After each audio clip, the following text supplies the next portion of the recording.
Hey brothers and sisters, Cameron here. I hope that your week is going well. It's been 2 weeks since I've uploaded. I had a lot of crazy stuff happen in the last couple of weeks. I had my birthday, which is super dope. Just this month, it's December. It's tough for birthdays because it's like when you're an XJW, you got, birthday, Christmas, New Year's, your birthday is immediately forgotten, and then everyone else is seeing their family, so you got to practice all that stuff. So if you haven't celebrated a birthday yet, I hope you do soon. They're awesome. They're really, really, really fun.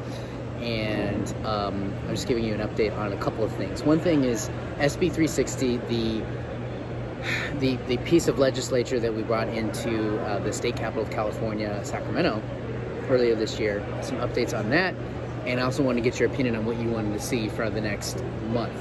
In 2020, I'm trying to commit to a once a week upload, and if I can schedule it, twice a week. That's what I'm hoping for. And if you'd like, what would you like me to talk about? I know this month I'm going to try to talk about birthdays because it's my birthday, and then I'm also going to try to talk about Christmas and why it's okay to celebrate Christmas and New Year's, and my updated vision and opinion on that kind of stuff. But SB 360, I want to give a big update because I haven't talked about that in a few months. Right now it's in quiet season, so we're waiting for the session to pick up at the Capitol next year. So we have some quiet time. And based off all the events that happened before then, we introduced it to public safety because it's a human and public safety issue that religions have been hiding child abuse under clergy penitent privilege, and that's how they can get away with not reporting child abuse, which is fucking bullshit and crazy. I'm trying to still remember the cameras over here to look at that. We figured that loophole out. We talked to other survivors like Candace Conti and all these other people that have won cases against the Jehovah's Witnesses for hiding child abuse, and my own experience talking to elders and them trying to hide that bullshit too, because they do. And they're brainwashed into thinking like Satan's after them, so what they're doing is God's work. It's absolutely insane. But yet they hide, elders that abuse children. I know of many cases in my old congregations that I came from where they did stuff to children and they all hid it and they all knew it and they were all in on it. And it's fucking mind-blowing how this can happen legally. But what happened was we got our groups together, and they heard all the religious arguments, Catholic, Jehovah's Witness, ex-Mormon, and they all chimed in and saying these things are actually really happening. And even some of the senators were like, that happened to us, and so they had empathy for everyone stepping forward. What's happening in the next step? So what happened, if you don't remember, here's an update. This happened a few months ago. The Catholics got together. They made a website. I'll have that linked in the description. And they lied.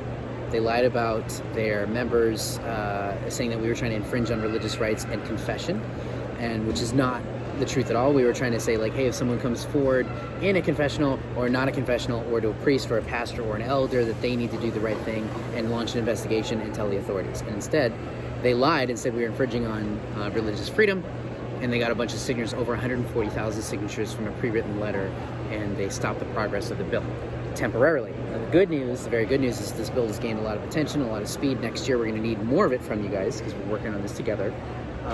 But the update from the Capitol is they don't want to hear the religious aspect anymore. They want to know, constitutionally, how does this make sense? Constitutionally, does it infringe on rights? And constitutionally, can we do it? What are the constitutional arguments? I have someone who's physically and mentally out and has been at the Capitol for a while, and I shouldn't say any much more. I might blow his cover because he's not ready to come out yet, because some people still talk to him on the inside.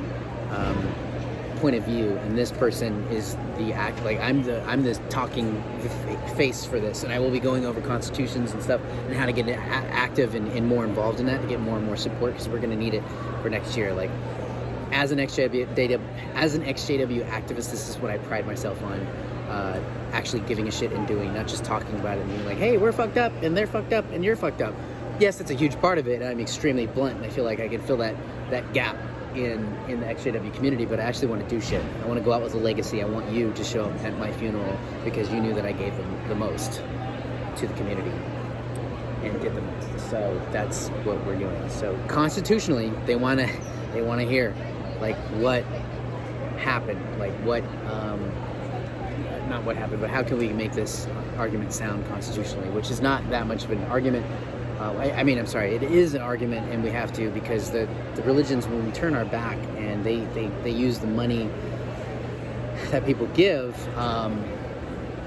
over the last 100 years plus, they've been hiding it, and they continue to control the political system. The Catholics in California are a huge voice. Now, I'm not saying that all Catholics are evil, and I'm not saying that Catholics themselves are bad. It's just the leaders are hiding this, just like the Jehovah's Witnesses, just like the Mormons are hiding this for their own benefit, and they've manipulated the system for a long time on getting things their way. And it's disgusting because they've created their own child abuse ring inside of each religion, and they all help each other out, which is crazy. We saw Jehovah's Witness cases where they would help other people from other religions and be like, here's the verbiage we use, this is how you protect yourself. And that's complete and utter bullshit. Like, if the public knew that, I'm sure there would be a lot less Jehovah's Witnesses, a lot less Mormons, and a lot less Catholics if they knew that behavior was going on. And child abuse, I think, is everyone's concern because it's a public safety issue. So next year will be challenging. I will be there. I will be trying to film the whole thing. And again, I'm doing that all for free on my own dime. Nobody's getting paid. And I think that says a lot for the XJW world. And if you're new to the channel and you haven't subscribed, stay in touch. You can see our previous videos. I'll have them linked in the description of what we've done, the progress there. But that's an update. I don't think I talked about, they don't want to hear about the religious arguments anymore. The state wants to hear about the constitutional arguments. And what's funny is this has already been passed in several states, and they're fighting it state by state. The lawyers that are paid by these huge religious institutions together, which is just disgusting. So, short video, quick update, and also, what would you like to see in the next few weeks? Do you want us to hear about like why birthdays are okay? My updated opinion. I've already shot and filmed that. I need to edit it. Why Christmas is okay, why New Year's is okay. I'm not sure what, those are, I love debunking videos, but there's plenty of debunking videos. Just my opinion is interesting because I'm an agnostic atheist. I don't believe in the Bible or the Judeo-Christian God anymore, but I'm willing to stay open-minded and hear other points of argument. I just haven't found anyone who can describe the Bible and all the rape and the murder that God did and make sense.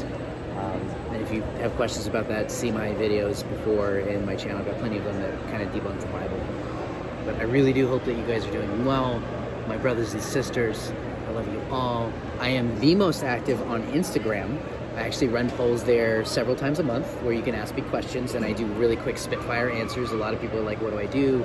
I'm dating someone who's a Jehovah's Witness, or my family is, how do I get out? And I give very raw, blunt feedback there, because I realize that society as a whole, especially the Jehovah's Witnesses, they really have raised us with very, very low self-esteem, so we were dependent on a system and our parents, and they're us valuing their opinions and judgment more than our own lives, which is a very sick and disgusting way to manipulate and control people. It's mind control. So getting above and past that, which is what I'm all about, is like discovering who you actually are, giving your self-esteem back, giving a shit about yourself, and then getting yourself into a healthier state of mind and being able to crush it and kill it.